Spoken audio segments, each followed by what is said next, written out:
Hello everyone, welcome to this tutorial. My name is Emerson Ahari, I'm a Google Earth Engine developer. In this tutorial, I'm going to show you how to do trend analysis for the crop production in the Google Earth Engine platform. So at the end of this tutorial, you will be able to produce a map for agricultural area showing in which areas food production or the crop cultivation increases or in which area decreases. So in this tutorial, I'm gonna use net primary production as a foundation of the crop yield that hopefully the NPP or net primary production dataset is also available in the remote sensing community. If you search about the NPP production and crop yield association, you can find a lot of resources on the net and there are a lot of ongoing research. But based on AI overview or Gemini AI overview, you can see that the NPP is a foundation for the crop yield and representing the total plant's growth. It is not yield, but it's highly associated with the crop yield. And as I mentioned, based on existing literature, it is a foundation in the crop yield analysis. So when we don't have a spatial pattern of the crop yield, the NPP, to my experience, could be a good resource to show how crop yield or crop production varies or dynamically changed over the study area. So in this tutorial, I will select the India as one of the main spots of agricultural activity in the world and showing you how crop production changes over the last 25 years in this country. So if you want to learn how to do this procedure from scratch, let's follow this tutorial and make a new notebook in the Colab environment. So in the Colab environment, you can easily write Python code based on the Jupyter structure and Gemini AI assistant also helping you to deal with the challenges if you encounter in the programming. So first of all, we need to install the essential libraries to deal with for Earth Engine capabilities. So let's make a new tab and search about Google Earth Engine XEE library. This is one of the newest libraries developed by the Google and allowing us to combine or incorporate X-Array and Google Earth Engine image formats. So there is a detailed instruction in the GitHub page, and here you can see the most recent update about how to call the XEE library. So if when we want to use the XEE library in the Python to deal with the satellite data in Earth Engine, we need to follow this instruction first. So accordingly, let's install upgraded version for XEE. Upgrade XEE. Let's run, and you can see the XEE library is installing. Okay, everything settled. Now let's go to the next library. The next important library is pip install u and GEE map.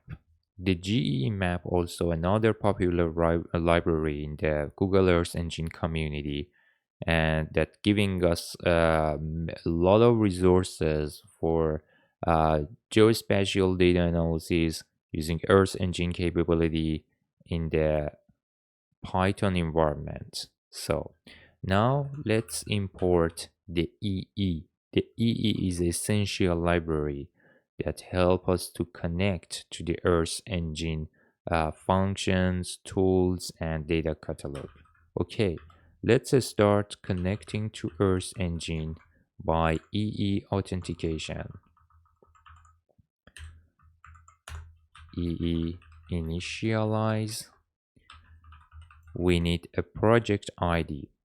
You must have Google Earth Engine account to connect to it. So let's go to earthengine.google.com, the main editor in the Earth, and for the Earth Engine, upper right, you can find your account information. Just click on and go to project info. There you can find your cloud project ID. Just copy and paste into the code. Every user has own project ID. Another argument, OPTURL, back to XEE GitHub page. Scroll down a bit and here you can find the OPTURL address to connect to Earth Engine server. Let's run. And now Google asking us permission to access to the Earth Engine account based on the project ID. So permission granted by the user after clicking on account and clicking on continue and continue. So now you can see I am connected to the Earth Engine, meaning that the Earth Engine data catalog functions and capabilities are available from now on. So first, before going further, I need to select the region of study or the study area. The GEE map is a useful tool that I can use here. So map a variable GEE map called the map function. Let's print the map. So the GEE map already installed but not imported. So let's import GEE map like this. After a few moments, now code is running and there is no problem here. So I have a user interface here by GEE map or GEE map.map that's showing the showing the world's locations. I can actually find my region of interest easily and draw a rectangle to select it. As I mentioned, this tutorial I'm gonna focus on India because this country is one of the main spots for agricultural activities in the world. So let's draw a rectangle here and now you can see I'm drawing a rectangle to cover the whole of the country almost, roughly. So now I need to have the rectangle as a variable.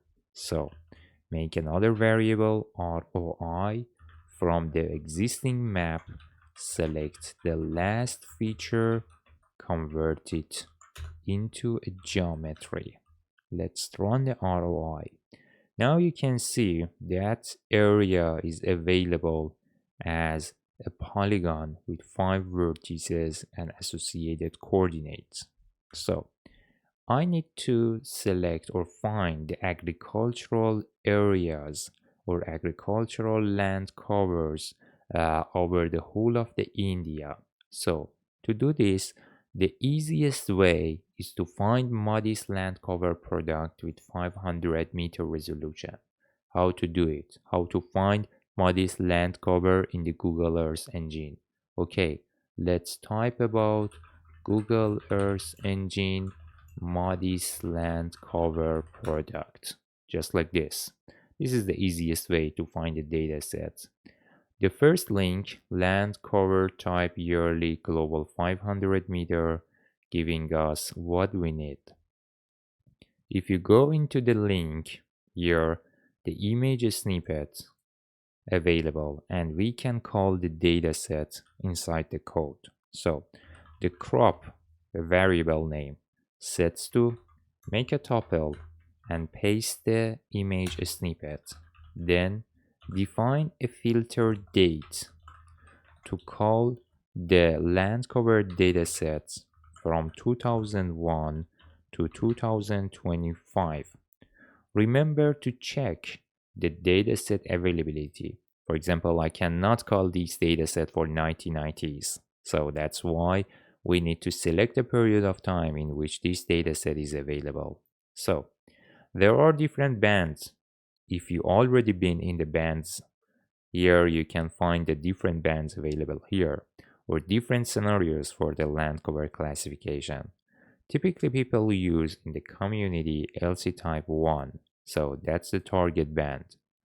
Back to the code, select the LC type 1. So now if you scroll down a bit, LC type 1 class table is also available. Values number 12, or the values labeled as 12, showing the cropland. So now I need to make a mask layer or a binary layer for each year to show the cropland as value 1 and the rest of the classes as 0 value. So it's very easy to do. Just make a map or loop structure and define a function by lambda. So each input to the function, consider it as img. So in each image and every year, I need to find pixels their value equals to 12. That's it. And then copy the properties of input image for the output, specifically temporal acquisition information. So let's print the crop. As you can see, 24 elements are available, and for every year we have one dataset, LC type 1, its cropland class already selected. And if you go to the properties, the temporal information or the date acquisition is also available. That's giving us an opportunity to do a time series analysis in the next step. So now we identified the croplands easily and without any challenge. In the next step, I need to find the net primary production or NPP datasets in the Earth engine. It is also really easy to do. Again, start typing Earth engine net primary production datasets. So here you can find, based on AI search, here you can find some results here. For example, if you select one of them, you can see the Landsat net primary production. But this dataset is based on Landsat and only available for the United States. But I need something global. That's why we should go to NPP tag, to find the rest of the NPP datasets in the Earth engine. So as you can see here, net primary production gap filled yearly global 500 meter is the target dataset here. So just go to the dataset and here you can find the NPP net primary productive that shows the with the unit of measurement mentioned, and also there is a scale factor also available here. So I can call this dataset its annual frequency cadence mentioned there, and the datasets available for the same years, the crop area dataset is also available. So now I can make another variable with a tuple to call the NPP dataset, just like this. So then define a filter date for same period of time, starting from 2001 and ends to 2025, just like that, 2025. So there are different bands here, but the NPP is our target. So dot select, just a moment, dot select. Okay, the target band name is NPP, and now I need to apply the scale factor for each NPP dataset. Again, make a loop structure by map and define a function inside using lambda. each input considered as img, and each image img so should be multiplied to the scale factor value. That's a value that range the NPP based on the unit of the measurement. So just like this. And I need to have the NPP only for the croplands because I need to see to analyze the total crop production, or relative at least crop production, using MPP, because it's not completely matched with the yield, but it's one of the yield foundation. So let's do the mask by update mask based on the cropland. In the crop, pixels equals to 1, or no, the crop is already masked and there is no problem, and crop area already highlighted with 1 and the non-crop areas with 0 highlighted. So let's remember to have, but oh sorry, I made a mistake here because I cannot call a crop as an external collection into another collection calculation. So first I need to join the crop to the NPP datasets. So let's print the NPP first. Yes, again 24 elements. And now I'm gonna make a single collection to have NPP and crop together, called the NPP, and link this with another collection that is crop. The band name in the crop is LC type 1.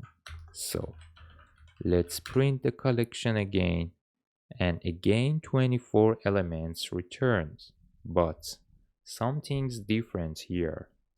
If you collapse the dataset here, you can actually see two bands available. One of them is NPP and LC type 1 is another one. So for each year we have cropland and also net primary production. Now I can do that analysis here while I have two inputs in the same collection.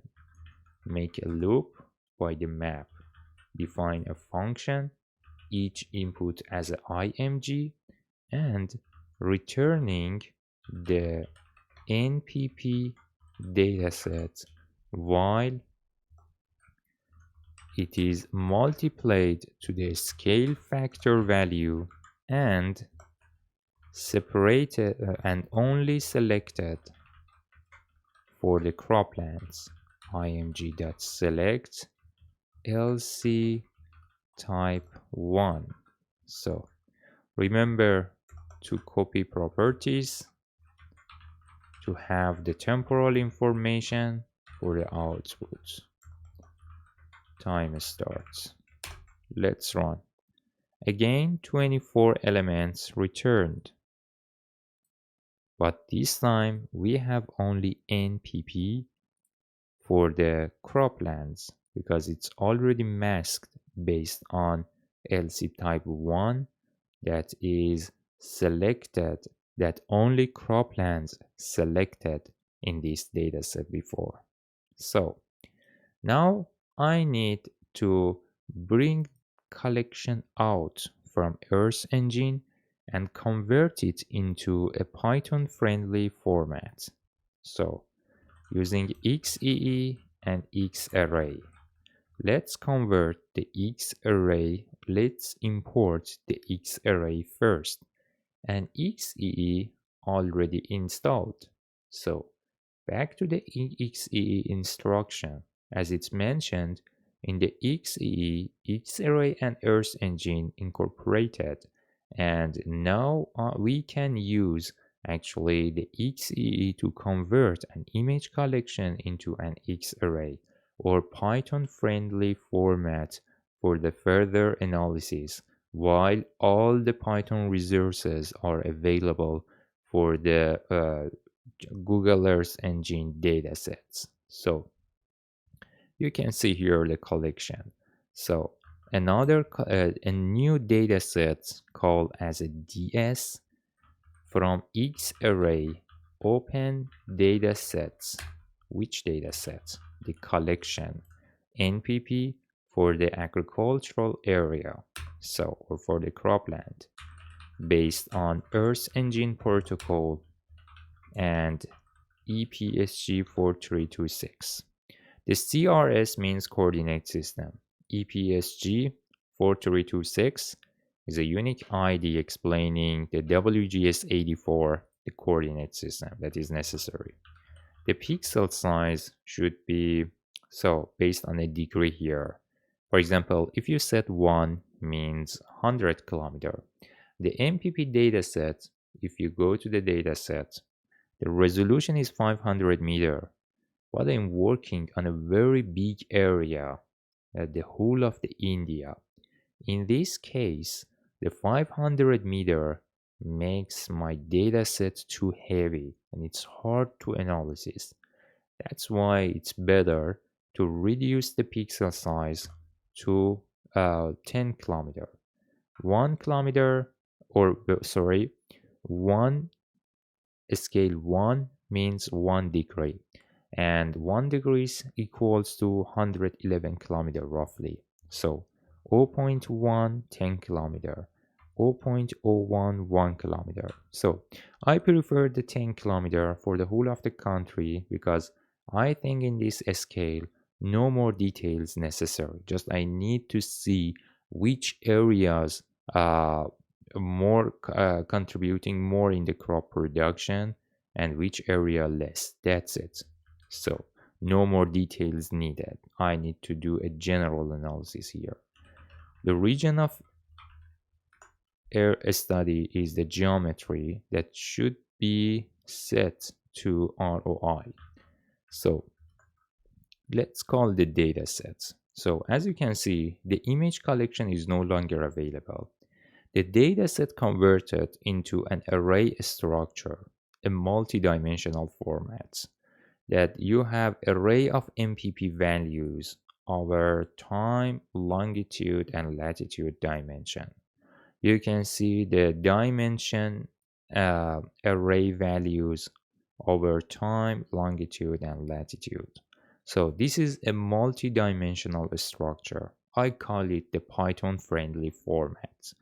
Now, from now on, I can use Python resources for the dataset generating by Google Earth Engine. That's really huge because I can do a lot of things now that I couldn't actually manage it in the Earth Engine alone.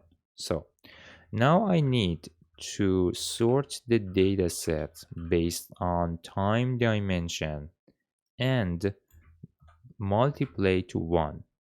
The multiplication, scientifically, this multiplication is nonsense, but it's actually creating, to my experience, creating a new dataset, a new DS, separated from the previous one, and it is actually make the process highly faster in the next steps. So I it's a little bit tricky, but in the Earth Engine it works. Now I'm sharing with you. So now the data set is ready for the further analysis. I need to let's plot the DS to show you what do we have inside the DS. So now I need you to visualize NPP variable. Okay, let's select the NPP and make a plot. X axis sets to the longitude dimension, Y axis sets to latitude dimension, call axis sets to time dimension. Here we have 24 times 24 maps. So I need to have at least 6 maps per row. So call wrap should be 6. Robust sets to true to increase the contrast, and the color map, for example, I prefer turbo. Let's run. After a few moments, you can see the NPP values for the agricultural areas from 2001 to 2024.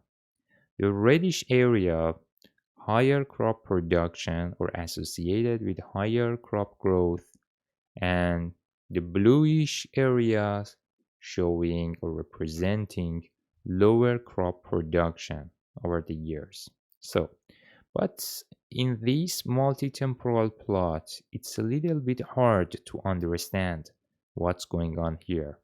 Before going further, let me clarify about the values. The values here, they have a unit.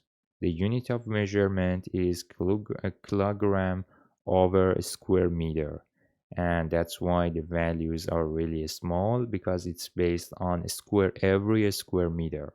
You can do any other conversion, converting to tons or any other uh, unit of measurement that you are easy to work with. But here just I wanted to clarify about the unit of measurement that's mentioned here, and it's based on every square meter, not based on every pixels. So in the next step, I'm gonna calculate the total NPP value, or this I wanna get the sum of the NPP for each year to see how much total NPP varies from one year to another year, and get some insight about the crop production changes in India.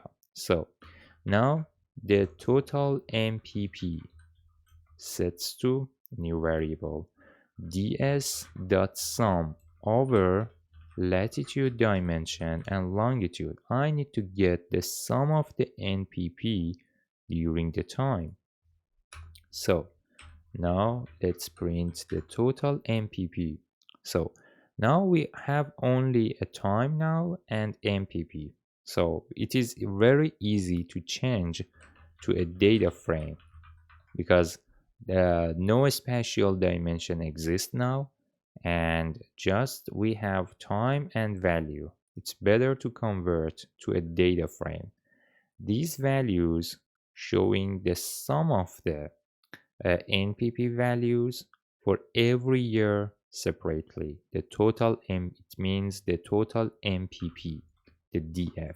So let's make a plot, the df.plots.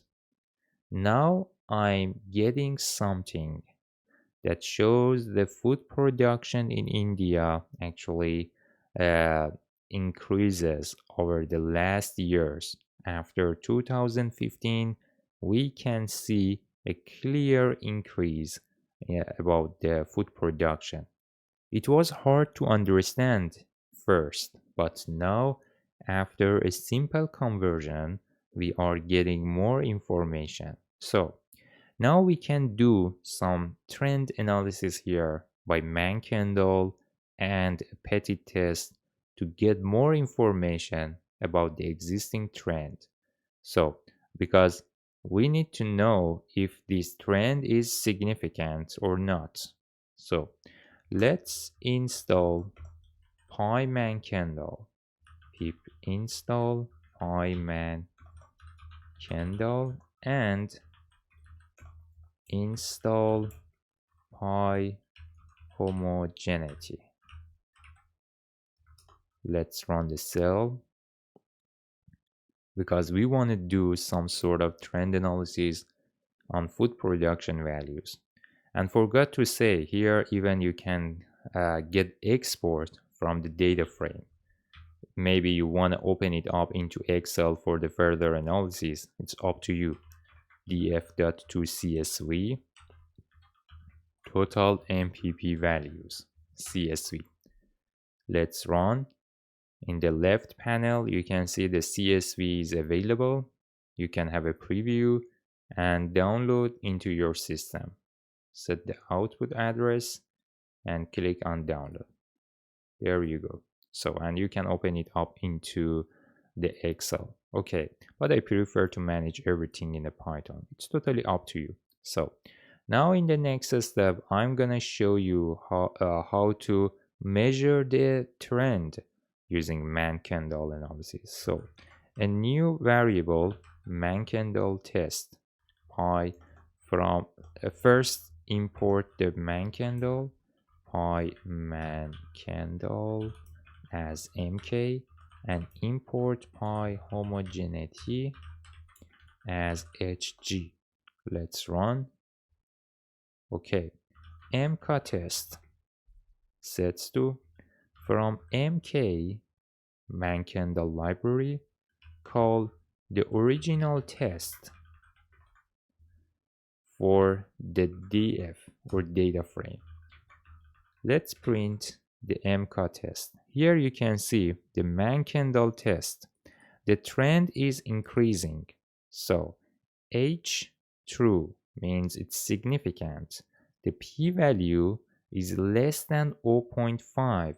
So we can say it is the existing trend is increasing with 95% significancy. So we have a significant trend here, and there is a slope of change that shows the 62, meaning that the crop production or MPP, if we assume the crop production associated with the MPP increases by 62 kilogram per square meter per year. So that's the estimated slope by MK test. So these are very useful information, and even I can show you how to measure the slope of increase over each pixel in the entire region with a spatial dimension. I'll show you how to do it.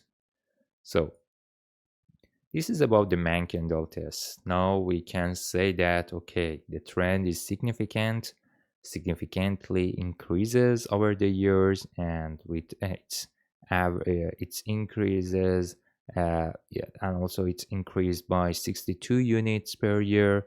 That's also some useful information for the further interpretation. So what's next? I need to find a main breakpoint over the last 20 years. The breakpoint means the year in which the growing process significantly starts. So here HG or yes, HG test, for example, from homogeneity call the petit test for the data frame. Let's call the HG test. Again, you can see the results. So the petit test shows or approving the significancy in the trend and mention that the breakpoint is 2018.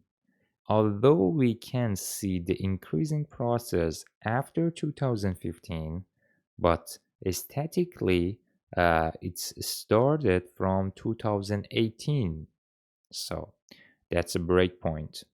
After 2018, you can see the average of total MPP before 2018 was this number, and after 2018 reached to this value. So this is another good information to assess the situation. Now we can say how much food production or crop production increases if we assume that the NPP is associated with the crop production. That is one of the yield foundation. So now in the next step, I'm gonna do the same analysis for MK test or man-Kendall test, but over the spatial dimension to see which areas more actually experienced food crop productions and which area less. So that's another interesting experience. Let's import numpy as np. numpy as np. So now I need to make a function to calculate the numpy for every pixels or every values through the time. So spatial change, that's the function name. I am each input or the input array considered as an img.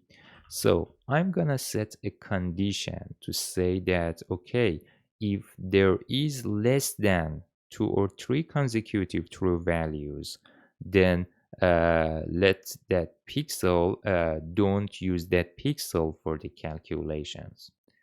In the code example also, I utilized this structure that here you can see the whole of the process.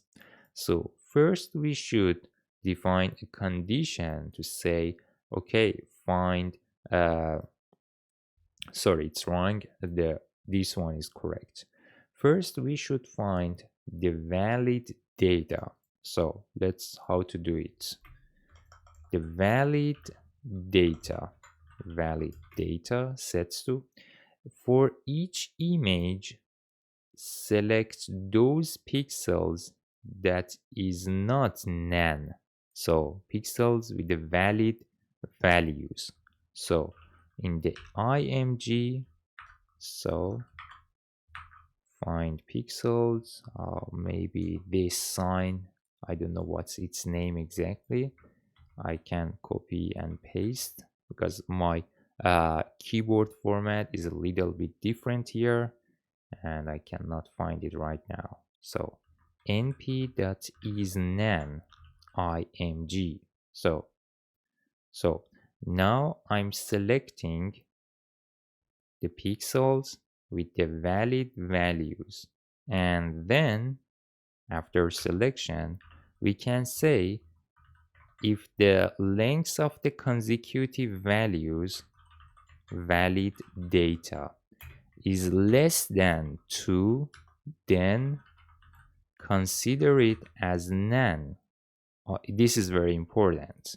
If you don't use this condition, because I had a lot of challenges about this process and I utilized AI assistant to understand what's wrong about the code, and code was working well, but lack of this condition actually causes a lot of challenges or problems or issues in the final results. That's why and also that I'm saying that's very important to consider, and I utilized AI assistant to figure it out about it, because we are not programmer, and also we need to use the AI assistant to deal some sort of issues quickly. So that's why I'm saying that this part is very important. So finally, back to the process, then we can return the mk test, mk.original for original test for the valid data, just like this. Here even you can see, let me to show this better. Yes, for the valid data. But for the valid data, we need to get the slope value. Here, if you go to the man candle, there is slope here as a result. Man results dot slope. I mean, I wanted this value. So, valid data, return mk.test dot slope. It's a little bit different with this code, but still okay. Slope, just like this. So the function is created, but the question is how we can apply the function change slope on the data set. We can use it by apply U function. So the apply U function spatial or MPP change sets to, okay, from X array apply U function. The function name is spatial change.